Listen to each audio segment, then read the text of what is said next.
अस्सलाम वालेकुम friends, welcome back to get fit with Farhan. आज की हम इस इम्पोर्टेंट वीडियो के अंदर फिटनेस एंड साइंस के कुछ डिस्क्रिप्टिव टॉपिक्स को इजी वे के अंदर डिस्कस करेंगे। तो इन टॉपिक्स में सबसे पहले कोलेस्ट्रॉल और इसकी टाइप्स को डिस्कस करेंगे। इसी के साथ साथ कैफीन और इसका इफेक्ट हमारे मेटाबॉलिज्म के ऊपर कैसे होता है, ग्लाइमिक वैल्यू एंड ग्लाइमिक लोड को भी हम आज इसी वीडियो के अंदर डिस्कस करेंगे। नंबर 1, कोलेस्ट्रॉल बेसिकली एक ऐसा सब्सटेंस है जो हमारे सेल मेम्ब्रेन्स को बनाने, हार्मोन्स की प्रोडक्शन एंड विटामिन डी की प्रोडक्शन के लिए बहुत जरूरी है। इसी के साथ साथ ये हमारे लिपिड प्रोफाइल का एक क्रूशियल कंपोनेंट है। इसमें ट्राइग्लाइसराइड एंड दूसरे अहम लिपिड्स शामिल होते हैं। इसी के साथ साथ कोलेस्ट्रॉल हमारे ब्लड के अंदर लिपोप्रोटीन्स के जरिए ट्रेवल करता है, जो कि प्रोटीन्स एंड लिपिड्स के मिक्सचर से फॉर्म होती है। कोलेस्ट्रॉल कैरिंग लिपोप्रोटीन की बेसिकली 2 टाइप्स हैं। Low density lipoprotein LDL। Low density lipoprotein LDL basically एक बैड कोलेस्ट्रॉल के अंदर शुमार होता है, बिकॉज ये कोलेस्ट्रॉल को लिवर से सेल्स तक ट्रेवल करवाता है। और अगर ब्लड के अंदर LDL की अमाउंट ज्यादा हो जाए तो इससे blood arteries and vessels block हो जाती हैं और आपको कार्डियोवैस्कुलर डिजीजेस होने के चांसेस बढ़ जाते हैं। इससे हार्ट अटैक्स एंड स्ट्रोक्स आने का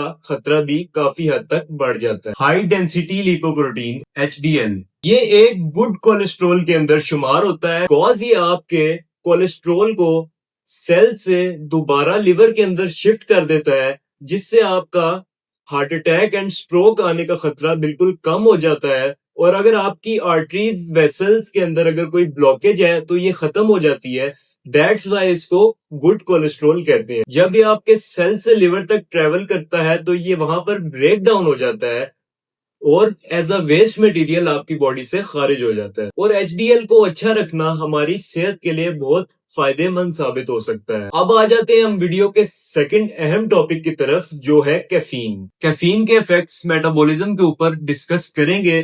आप में से काफी सारे लोग अपने सुबह ब्रेकफास्ट में चाय या कॉफी जरूर पीते हैं। कैफीन एक नेचुरल स्टिमुलेंट है जो कॉफी या चाय के अंदर काफी ज्यादा अमाउंट में पाया जाता है। ये हमारी बॉडी के एनर्जी मेटाबॉलिज्म के ऊपर डायरेक्ट असरअंदाज होता है, जिसके पीछे कुछ खास मैकेनिज्म्स हैं। इसका सबसे बड़ा असर ये है कि ये हमारी बॉडी के अंदर फ्री फैटी एसिड्स को मोबिलाइज करता है और हमारी बॉडी के अंदर एडिनोसिन रिसेप्टर्स को ब्लॉक कर देता है। इसी की वजह से हमारे रिसेप्टर्स जो है वो अलर्ट हो जाते हैं और ये बॉडी को अलार्मिंग फेज के ऊपर ले आता है, जिससे आप चुस्त फील करते हैं। बट एक बात के ऊपर ध्यान रखना लाजमी है कि कैफीन का इस्तेमाल मॉडरेट अमाउंट के अंदर बेस्ट है। आइए अब चलते हैं अपनी वीडियो के थर्ड टॉपिक की तरफ, जो है ग्लाइमिक इंडेक्स।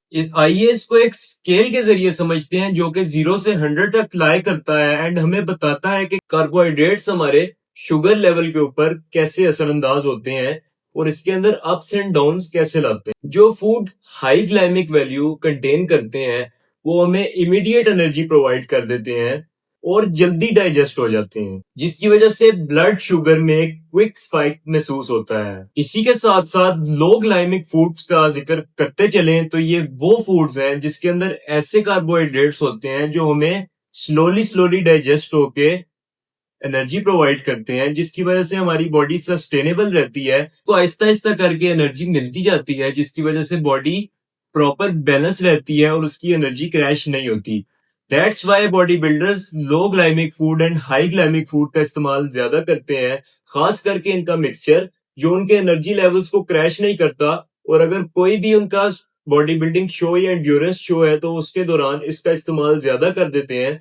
दैट्स वाई उनकी एनर्जी वर्कआउट्स के दौरान क्रैश नहीं होती। लो ग्लाइमिक फूड्स की कुछ एग्जांपल्स के अंदर वेजिटेबल, फ्रूट्स एंड इसके साथ साथ होल ग्रेन्स शामिल हैं, जबकि हाई ग्लाइमिक फूड के अंदर स्नैक्स वगैरह काफी ज्यादा अमाउंट में पाए जाते हैं। अगर आप डायबिटीज के पेशेंट हैं और आप अपनी जनरल हेल्थ को मॉनिटर करने के लिए कुछ करना चाहते हैं तो आपको GL मॉनिटरिंग करना काफी हेल्पफुल साबित हो सकता है। तो आइए चलते हैं अपनी वीडियो के फोर्थ टॉपिक की तरफ, जो है ग्लाइमिक लोड। ग्लाइमिक इंडेक्स के बाद ग्लाइमिक लोड जो है वो काफी एडवांस टॉपिक है। बेसिकली ग्लाइमिक लोड आपके फूड की किसी एक स्पेसिफिक सर्विंग के एक्चुअल इम्पैक्ट को मेजर करता है कि वो सर्विंग आपके ब्लड शुगर लेवल्स के ऊपर कैसे और कितना असरअंदाज हो सकती है। इन कंपैरिजन ग्लाइमिक इंडेक्स जहां ये देखता है कि कार्बोहाइड्रेट्स हमारे ब्लड लेवल्स को कैसे इंक्रीज और डिक्रीज करते हैं और मेंटेन रखते हैं,